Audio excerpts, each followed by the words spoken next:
નમસ્કાર, જય હિન્દ, વંદે માતરમ વિદ્યાર્થી મિત્રો. તમારું સ્વાગત છે IAS lifestyle academy daily current affair એનાલિસિસમાં, જ્યાં યુપીએસસી જેવી સ્પર્ધાત્મક પરીક્ષાની તૈયારી કરતા વિદ્યાર્થી માટે હું ડેલી ધ હિન્દુનું ગુજરાતીમાં એનાલિસિસની ચર્ચા કરું છું.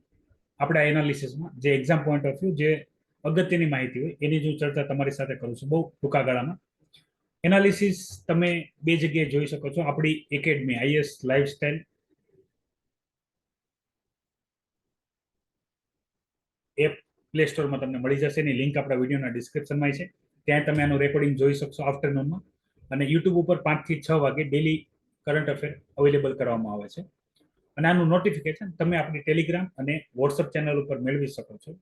તો એના માટે તમે આપણી ટેલિગ્રામ અને વોટ્સઅપ ચેનલ જોઈન કરી લેજો. અને તમે તમારા વોટ્સઅપ નંબર ઉપર નોટિફિકેશન મેળવવા માંગતા હો તો એકેડમીનો જે મોબાઈલ નંબર છે એના ઉપર તમે તમારું નામ અને ડિસ્ટ્રિક્ટ, મતલબ તમે જે જિલ્લાથી હો એ જિલ્લો લખીને મોકલશો તો તમને પણ તમારા પર્સનલ વોટ્સઅપ નંબર ઉપર નોટિફિકેશન મળવા લાગશે ડેલી કરંટ અફેર એનાલિસિસનું. વિદ્યાર્થી મિત્રો, આજે આપણે ડિસ્કસ કરવાના છીએ 30 મે ધ હિન્દુ એનાલિસિસ. સૌથી પહેલી ન્યૂઝ છે સુપ્રીમ કોર્ટમાં યાચિકા દાખલ કરી હતી કેજરીવાલજીએ કે એની જે ઇન્ટ્રીમ બેલ મંજૂર કરેલી હતી એ ઇન્ટ્રીમ બેલ જે છે એને એક્સટેન્ડ કરવામાં આવે. સુપ્રીમ કોર્ટે એ એક્સટેન્શનની જે અરજી છે એને ના પાડી છે. 2 જૂને અરવિંદ કેજરીવાલે જે હાજર થવાનું છે એ હાજર થવું પડશે અને લંબાવી શકાશે નહીં. બેઝિકલી અરવિંદ કેજરીવાલને જે લિકર પોલિસી કેસની અંદર બરાબર ઈડી દ્વારા અરેસ્ટ કરવામાં આવેલા છે એ બધી બાબત, અને અરેસ્ટ કર્યા બાદ એને બેલ મળેલી છે, બેલ મળવાનું કારણ છે શું, આ બધી ઇન્ફોર્મેશન આપણે પ્રીવિયસ કરંટ અફેર એનાલિસિસમાં આપણે કરી ચૂક્યા છીએ. જો તમે બધી માહિતી નથી જોઈ તો જોઈ લો બરાબર, જેથી તમને બધો આઈડિયા ક્લિયર થઈ જશે. લિકર પોલિસીમાં પ્રોબ્લેમ શું છે, સમસ્યા શું છે, શા માટે અરવિંદ કેજરીવાલજીને પકડવામાં આવ્યા હતા. બરાબર, પકડવામાં પણ એમને સુપ્રીમ કોર્ટ અને હાઈકોર્ટમાં બંને જગ્યાએ બેલની યાચિકા નાખી હતી, પણ ત્યારે નથી મળી, અને અત્યારે મળી છે તો શા માટે મળી, એ બધા સવાલોના જવાબનું ડિસ્કશન આપણે ઓલરેડી કરી રાખેલું છે. એ તમારે માહિતી જોવાની રહેશે. હવે ભારતમાં સૌથી વધારે તાપમાન નોંધાયું છે દિલ્હીના. બરાબર, એ તાપમાન જે છે એ છે 52.9 ડિગ્રી. કમ્પેરેટિવલી એની અધર યર, મતલબ હિસ્ટોરિકલ બેકગ્રાઉન્ડ જોઈએ આપણે તાપમાન, તો 2024 નું તાપમાન સૌથી વધારે છે.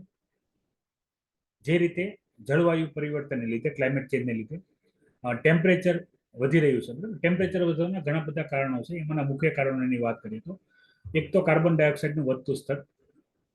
કાર્બન ડાયોક્સાઇડનું સ્તર શા માટે વધે છે, તો આપણે જે ફોસિલ ફ્યુલનો ઉપયોગ કરીએ છીએ, બરાબર, અશ્મિ ઇંધણોનો જે ઉપયોગ કરીએ છીએ એમાંથી નિયમિત રૂપથી કાર્બન ડાયોક્સાઇડનું ઉત્સર્જન થાય છે. મતલબ એમાં કોલસાનો ઉપયોગ, પેટ્રોલ, ડીઝલ, બરાબર, આ બધા જે અશ્મિ ઇંધણો છે એના બાળવાથી કાર્બન ડાયોક્સાઇડ ઉત્સર્જન થાય છે. આ ગ્રીન હાઉસ ગેસીસ છે. બરાબર, કાર્બન ડાયોક્સાઇડ, મિથેન એના અંદર. આના લીધે ટેમ્પરેચર જે છે એમાં વધારો થાય છે, તો ગરમી આપણે અસહ્ય પડે છે. તો એક આ છે. બીજું કારણ જે છે, આપણે વૃક્ષોને જે કાપીએ છીએ એનાથી જે એવરેજ ટેમ્પરેચર એવું પડે એ રહેતું નથી. ત્રીજું જે છે એ છે કોન્ક્રીટ સ્ટ્રક્ચર. બરાબર, કમ્પેરેટિવલી ફોરેસ્ટ એરિયા ઓર વન એરિયા, મતલબ જ્યાં વૃક્ષો હોય એવા વૃક્ષાદિત ક્ષેત્ર, એની કમ્પેરિઝનમાં જે આ કોન્ક્રીટ સ્ટ્રક્ચર હોય, બિલ્ડિંગ, રસ્તા, બરાબર, એ બહુ વધારે હીટ પકડે છે. તો એવી સ્થિતિમાં આપણે એક ભીષણ તાપમાનનો ભોગી બનીએ છીએ. અને જે લૂ, જે સામાન્ય રીતે ઉનાળાના સમયમાં બહુ ઓછા એરિયામાં એનો પ્રભાવ હતો, એ એરિયા હવે વધી ગયો છે.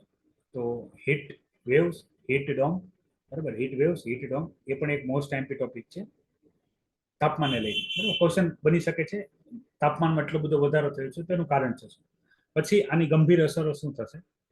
તો આના લીધે જે ગ્લેશિયર છે, બરાબર, હિમાચ્છાદિત જે પ્રદેશ છે, મતલબ 12 માસ જેવા બરફ છવાયેલો રહે છે, એ ઓગળશે તો ગરમીમાં હજી વધારો થશે. પછી જે સમુદ્રની જે સપાટી છે, સી લેવલ છે, રાઈઝ થશે, તો જે દરિયા કિનારાના પ્રદેશ છે અને જે ટાપુઓ છે, આઇલેન્ડ, એ પાણીની અંદર ગરકાવ થઈ જશે.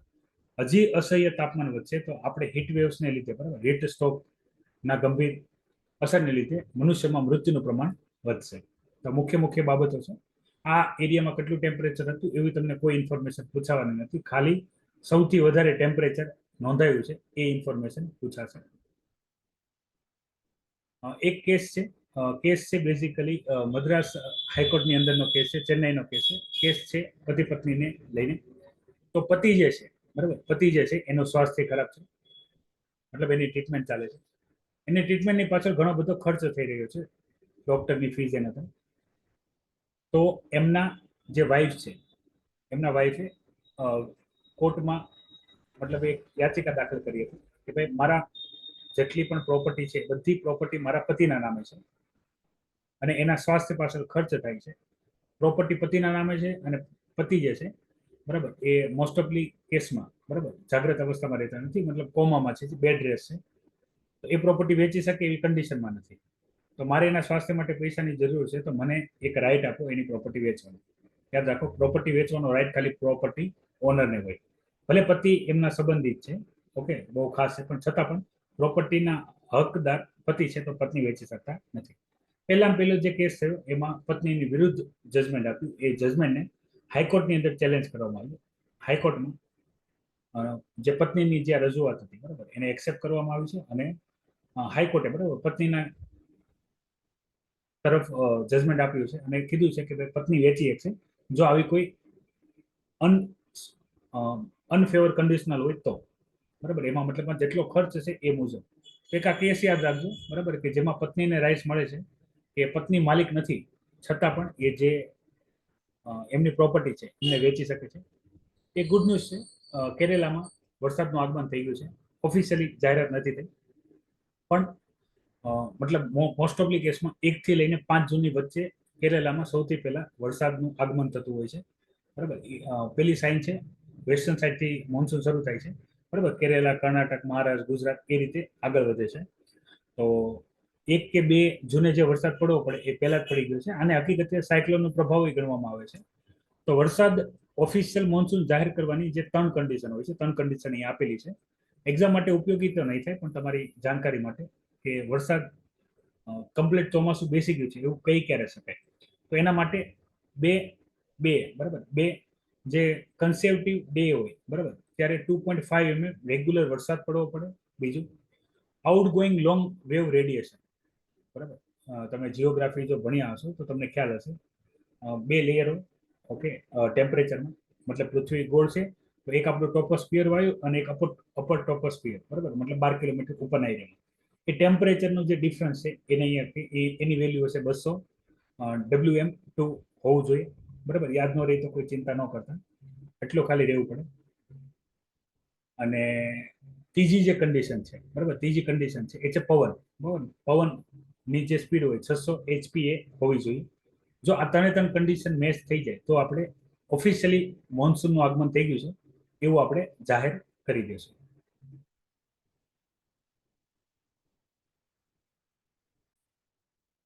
અને એના પોઈન્ટ ઓફ વ્યૂ, મતલબ કેરળમાં વરસાદનું આગમન થઈ જાય પછી ક્રમશઃ અન્ય રાજ્યોમાં પણ વરસાદ આવતો હોય છે. વરસાદની 2 પેટર્ન હોય છે, બરાબર. આ પહેલો હોય છે જે દક્ષિણ પશ્ચિમી આપણે વરસાદ કહેશું, બરાબર. અને બીજો જે ફેઝ હશે, બરાબર, એમાં પાછા આવતા પવનો જે હશે એ ફરીથી વરસાદ લાવશે. ગુજરાત અને મહારાષ્ટ્ર, બરાબર, જે આ પશ્ચિમી દક્ષિણ પશ્ચિમ મોન્સૂન હોય છે એમાં સૌથી વધારે વરસાદ પડતો હોય છે.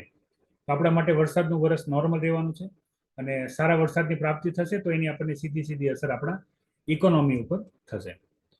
હવે one of the most MP scheme આપણે જે એક્ઝામ પોઈન્ટ ઓફ વ્યૂ કરવાની હોય એમાંની જે સ્કીમ છે એ છે અમૃત સ્કીમ. તો ઘણા બધા વિદ્યાર્થીઓને હંમેશા એક ડાઉટ રહી છે. ડાઉટ જે છે યોજના અને કુરુક્ષેત્રમાં અને સરકારની, બરાબર, ઘણી બધી યોજના હોય છે સરકારની, સેન્ટરની, સ્ટેટની, કઈ યોજનાઓ કરવી. તો આના માટે હંમેશા વિદ્યાર્થીઓ ચિંતિત રહેતા હોય છે.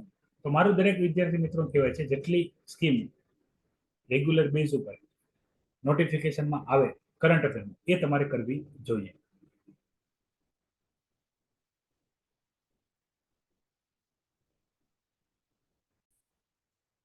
તો માત્ર એ જ સ્કીમો તૈયાર કરવાની, મતલબ જરૂરતથી તૈયાર કરવાની જે કરંટ અફેરમાં આવતી હોય. તો અમૃતનું જે ફૂલ ફોર્મ છે યાદ રાખજો, Atal mission for rejuvenation and urban transformation.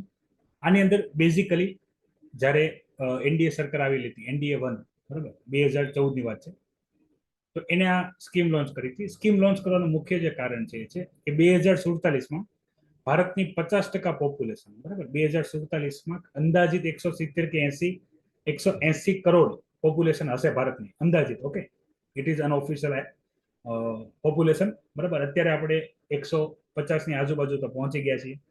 Exact પોપ્યુલેશનના આંકડા આવશે ત્યારે ખ્યાલ આવશે.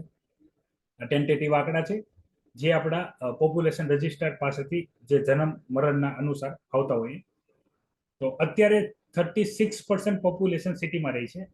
2047માં 50% પોપ્યુલેશન રહેશે સિટીમાં. તો એને ધ્યાનમાં રાખીને એનડીએ વન ગવર્મેન્ટ, બરાબર, એટલે 2014માં એનડીએ સરકાર આવી. તો એનડીએ સરકારે જે સ્કીમ લોન્ચ કરી અમૃત, તો એની અંદર બેઝિકલી જે ટાર્ગેટ લીધેલા હતા અર્બન એરિયા માટે, એમાં 500 સિટીને આપણે ટાર્ગેટ કરશું, જેની અંદર બધા ઘરોની અંદર પીવા માટે પાણી મળશે નળ દ્વારા, અને સિવિલ સુવિધા, બરાબર, મતલબ જે ગંદકી સાફ થઈ શકે એવી ગટર વ્યવસ્થા મળશે, full develop. Increase value of city by developing greenery ક્ષેત્રમાં વધારો થશે, as well as open space and park, બરાબર, આ સિટી એરિયામાં મળવા જોઈએ.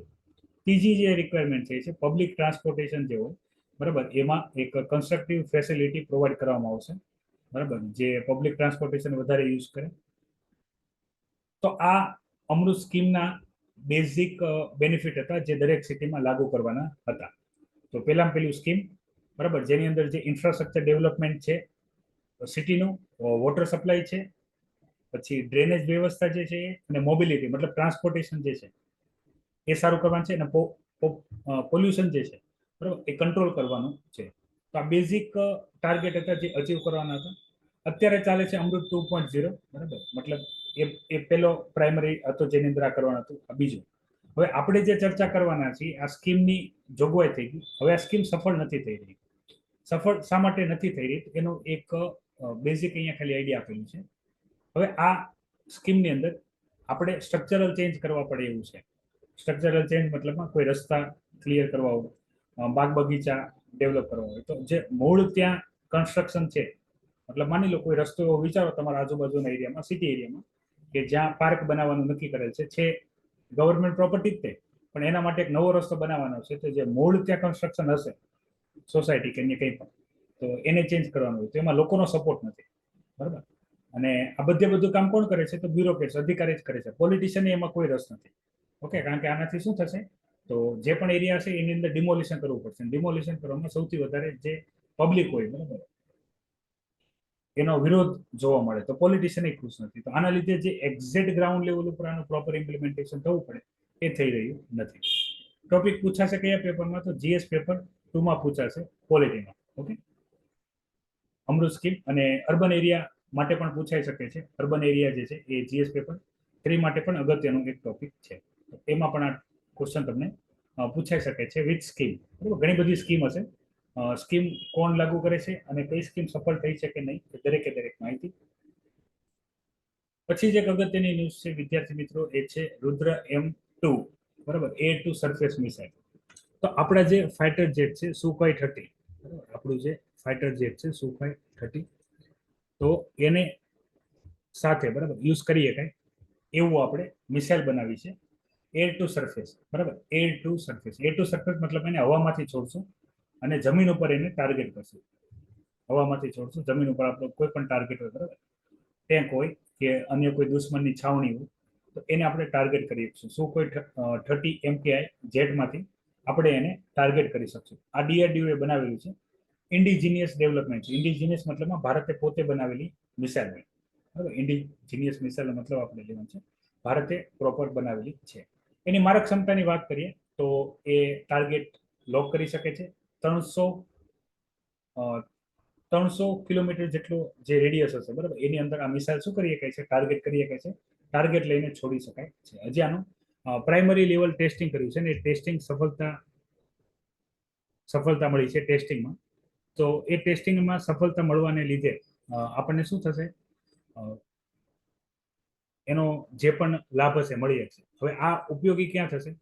તો બેઝિકલી વિદ્યાર્થી મિત્રો આ ઉપયોગી થશે જીએસ પેપર 3માં, સાયન્સ ઇન ટેક. એની અંદરનો એક ટોપિક આવશે ડિફેન્સ. ડિફેન્સમાં આપણી પાસે કયા મિસાઇલ્સ છે, બરાબર, એની એક લિસ્ટમાં એક મિસાઇલ એડ થઈ જશે. મોસ્ટ ઓફ કેસમાં આમાં ફિલ્મ્સ માટે ક્વેશ્ચન બનતા હોય છે. હવે ક્વેશ્ચન કઈ રીતે બનશે, એર ટુ સરફેસ ની જગ્યાએ સરફેસ ટુ એર મિસાઇલ કહી દેશે. Okay, surface two air missile. આ ક્રૂઝ મિસાઇલ નથી. ઓકે, આ ક્રૂઝ મિસાઇલ નથી. તમે ટાર્ગેટ ઉપર છોડશો એટલે ટાર્ગેટને હિટ કરશે, પણ it is not a cruise missile. બે ટાઈપની મિસાઇલ હોય, બેલેસ્ટિક અને ક્રૂઝ. ક્રૂઝ હોય એ સરફેસથી છૂટે અને એકદમ જમીનની સપાટીથી બહુ નજદીકથી ચાલે, બરાબર, જેને એને રડારમાં ડિટેક્ટ ના કરી અને ટાર્ગેટને હિટ કરે. તો ક્રૂઝ મિસાઇલ નથી. હવે તમને જે પૂછી શકવાની જે પોસિબિલિટી છે એ તમને પૂછશે સરફેસ ટુ એર મિસાઇલ છે, ક્રૂઝ મિસાઇલ છે. જો તમે કરંટ અફેરનો આ પોઈન્ટ તૈયાર ન કર્યું હોય તો તમને આઈડિયા ના હોય તો તમને પ્રિલિમ્સમાં જો આ ક્વેશ્ચન પૂછે, બરાબર, તો તમારાથી પ્રોપર એટેચ થઈ શકે નહીં. તો આવી ઘણી બધી અપડેટ આજના ન્યૂઝમાં આપણે ન્યૂઝ બેઝ ઇન્ફોર્મેશન વધારે જોઈ છે, બરાબર. હવે નેક્સ્ટ અપકમિંગ જે ન્યૂઝ આવશે એની અંદર આના રિપીટ ક્વેશ્ચન, રિપીટ એડિટોરિયલ આવશે, જેની અંદર ડિટેલ ડિસ્કશન હોઈ શકે છે. ડેલી બેઝ ઉપર કરંટ અફેર કરવાનો ફાયદો શું હોય છે કે આવી નાની નાની બાબત, બરાબર, જે એકદમ મહત્વની ન્યૂઝ હોય એ આવતી હોય છે. એ ન્યૂઝમાં જે નામ આવતા હોય એ નામ આપણે યાદ રાખતા જઈએ અથવા સમજતા જઈએ, બરાબર. દરેક વસ્તુ નોટ્સ કરવાની જરૂર હોતી નથી, પણ યાદ રાખતા જઈએ અને સમજતા જઈએ એ પણ આપણને વધારે બેનિફિટ પ્રોવાઈડ કરે છે. તો આજના માટે વિદ્યાર્થી મિત્રો એટલું જ છે. આવતીકાલે ફરીથી મળશું નવા કરંટ અફેર એનાલિસિસમાં. ત્યાં સુધી મને રજા આપો. જય હિન્દ, વંદે માતરમ.